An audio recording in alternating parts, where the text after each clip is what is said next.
So the latest consumer price index shows inflation eased up a teensy-weensy bit in April, but it's still nearly 3.5% up from a year ago, meaning, yeah, the Fed's not going to be dropping interest rates anytime soon. This news comes as the latest Twin Cities market report shows median house prices are at $425,000 for a single family. That's the median price. And analysts predict a slowdown in apartment construction coming soon, and that would mean rent could start to get higher in the area by 2025. None of this is great, but it shouldn't come as a huge surprise.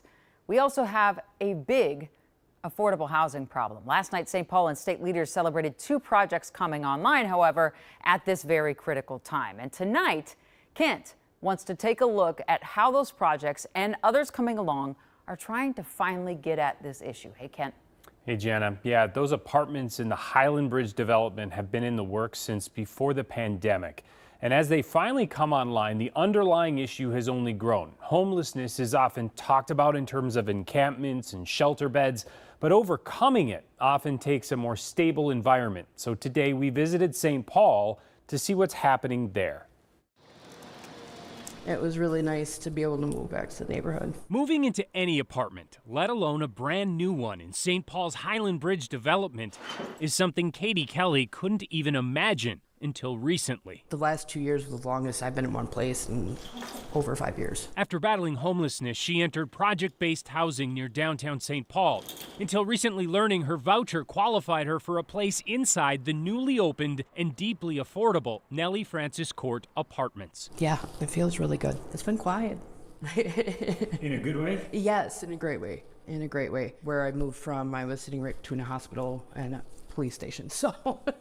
That quiet is more than just a coincidence at another new building on the block. All of the architectural decisions and designs and finishes are meant to help calm your automatic nervous system and kind of bring you off that edge of like what your body goes through when it experiences trauma. Tanya Brownlow is executive director of Emma Norton, a trauma-informed nonprofit that helps women, individuals, and families emerge from homelessness, a difficult mission that is a little more manageable thanks to this new space. It's 60 full apartment units. People can do their own cooking, have more of a normal tenant life, and then we provide case management services to support them. This is just the beginning of what you'll see out in that site. Carla Henderson says Project for Pride in Living, which helped develop the new buildings, is one of 2 groups that will develop 8 more lots at Highland Bridge. And over on East 7th Street, they plan to address affordability issues plaguing large, multi-generational families. Over half of the units will either be 3, 4, or 5 bedrooms. All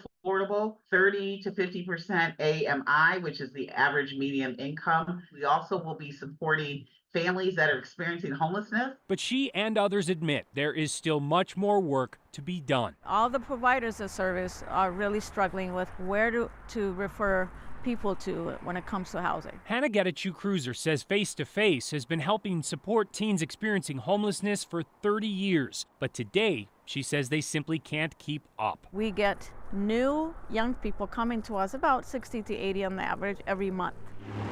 And now they're trying to do it themselves, raising money to turn this vacant lot into deeply affordable housing for young people with support built in. It's not happening fast enough, for the needs that we have. That may be true. Home sweet home. But Katie is proof that it can I'm very grateful. happen. And I'm looking forward to looking at getting back into the workforce for the first time, aside from a brief couple months since COVID. This is an opportunity for me to do it without having to worry about where I'm laying my head at night or where I'm not.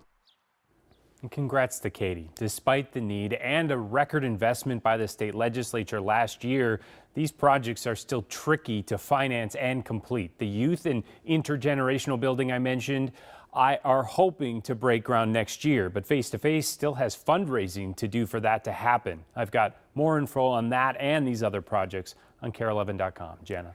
Yeah, and a lot of the work that we did to combat homelessness, we had COVID money, federal money, and that's all running out too. So I know a lot of these spots are in a real pickle and need donations. Yeah, those nonprofits need donations, not only for the building, but really for those wraparound services, because all of that takes a lot. And just keep in mind, even insurance for these buildings can be double, even triple what it normally would be elsewhere. Wow. All right. Well, it's a fight worth fighting. Thanks so much, Kent. We appreciate it.